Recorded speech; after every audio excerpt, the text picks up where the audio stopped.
what's your recommendation for artists who are just beginning to get their heads around their own marketing and promotion, whether they're completely DIY or they've got a team?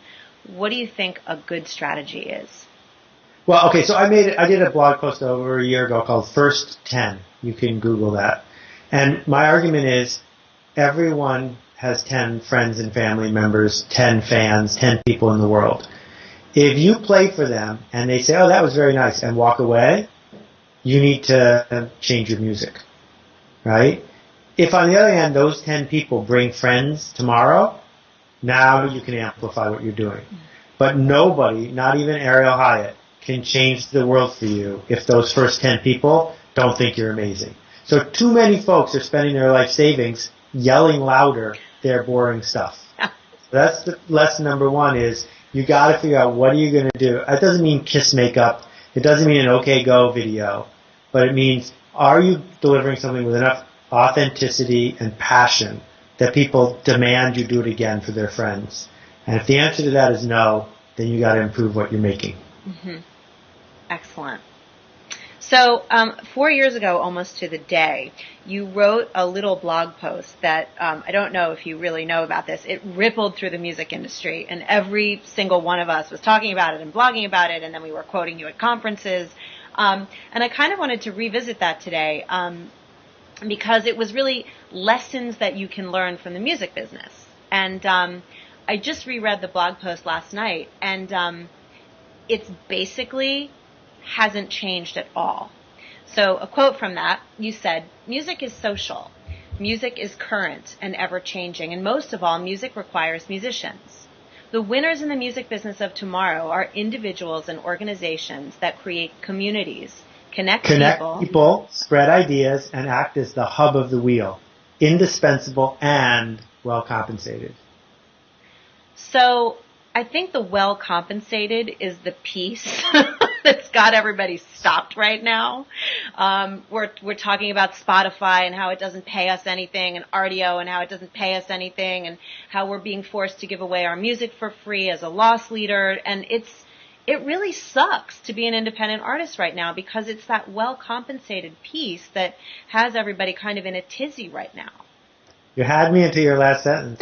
There's never, ever, ever been a better time to be an independent artist than right now. Ever. I agree with you 100%. And if anyone wants to read the post, I just reposted it at thedominoproject.com. My argument is simple. If you're going to go into this angry that you don't get royalties from Spotify, angry that people are sharing your music, go do something else for a living. Because it just doesn't pay to be angry every day when you're trying to do your art. On the other hand, if you enter this saying, wow, I would have killed to be on the radio 20 years ago, never making a penny being on the radio. I would have killed to have everyone listening in their car for free 20 years ago. Well, guess what? That's what the internet is. It's radio, but without having to bribe the program managers, right? That the internet is radio for ideas, including music. Now, if everyone knows your song, do you make more money or less money than if no one knows your song? That's the question. If you are serious about your art, I think the answer is I want everyone to know my song. Because if everyone knows my song, my heart will be happy because that's why I made the song. And my pocket will be happy because if everyone knows my song, someone's going to show up and say, come do a live gig. Someone's going to show up and say, please sign this guitar. Someone's going to show up and say, please endorse this brand of mouthwash, right? That the problem, as my friend Tim O'Reilly says, is not piracy, right? The problem is obscurity. And every single person who is listening to this thousands of miles from here is obscure. I can't name any of your names. If you can solve the obscurity problem, you don't have to worry about the money. It will take care of itself. Excellent advice. So we have a couple questions. Before we go into the questions, I want to talk about something you and I talked about briefly, which is, in fact, there are places that are far from where I am, and it's very possible to think that you are isolated, that you are across the ocean, that you are outside the zone of hotness, right? This is what you and I were talking about the other day, right? Yeah. Well, here's the thing. I'm not an egomaniac, but my guess is some of the people in the room have heard of me. But I'm as far from you as you are from me. So how did I get over there? And what's keeping you from doing what I did, which is flying across the world without getting on an airplane? The fact is that the internet has made everything so small, it doesn't matter where you make your music. Because you're not going to go to lunch with someone who's going to change everything for you anyway. We gave you a microphone. Here it is. Use it. The internet's a microphone. Here it is. It's on. Is this working? Right? And use it. It doesn't matter where you live. Time zones are irrelevant now. I agree with that. Amazing. Okay, so I guess we don't have to go to the question about the tyranny of being so far away, because you just handled that one. Sorry. So this one came from Twitter. What entity has the most potential in the music industry to promote a new disruptive and successful licensing model? Any ideas on that? Your friends. Yeah. That's the answer to any question. Which entity, right? That my blog started with 12 readers. And it didn't get from 12 readers to 1 million readers because I paid somebody. It got from 12 readers to 1 million readers because those 12 readers brought their friends. Can you talk about that a little bit more in depth, about remarkable and your theory around being remarkable? Well, there's, in the book Purple Cow, which is, Hugh MacLeod made that. Hugh MacLeod is a great example of someone who set out to do this. I made the argument that if advertising doesn't work, what does? What works is people telling their friends. Well, there's a word for that, remarkable, worth making a remark about. If someone makes a remark, it's remarkable. I don't get to decide that your music is good. I don't get to decide that your painting is good. The market does. If the market talks about it, it's remarkable. So here's this guy, Hugh MacLeod, living in London, and he starts drawing cartoons on the back of business cards and just giving them to people. And then Xeroxing them up and then putting them on the web and giving them for free and letting people post them. And the next thing you know, hundreds of thousands of people have put his little business-oriented cartoons on websites. They're paying him to print the back of their business cards. He has a book that becomes a bestseller, then another book that becomes a bestseller, then he gets hired to do commercial stuff, and now he's making 7 figures, right? This limited edition image behind me sold for over $1,000, and he made 50 of them. Do the math, right? So the point is that it all worked because when you see one of these cartoons, you insist on showing it to 3 other people because it says something you didn't have the guts to say. And Dilbert grew exactly the same way. That my blog posts are written so that people who agree with them will email them to their friends who disagree so that they can have a way of making their point, right? You tell people about my blog post, not because I said something you didn't already know. You agreed with me. But you tell people about it because maybe I said it in a little bit more organized way than you would have, and it gives you validation, so it spreads. Right? Well, the same thing is true of, how did Prince become Prince? Prince became Prince because he made music that people insisted on playing at parties because it's no fun to listen to Prince by yourself. Well, if you need to play it at parties, other people are listening to it, and so it spreads. Amazing. This is a bit of a technical question. It's about the online space. What's the difference between a website and a platform in modern business, and just how critical is that difference?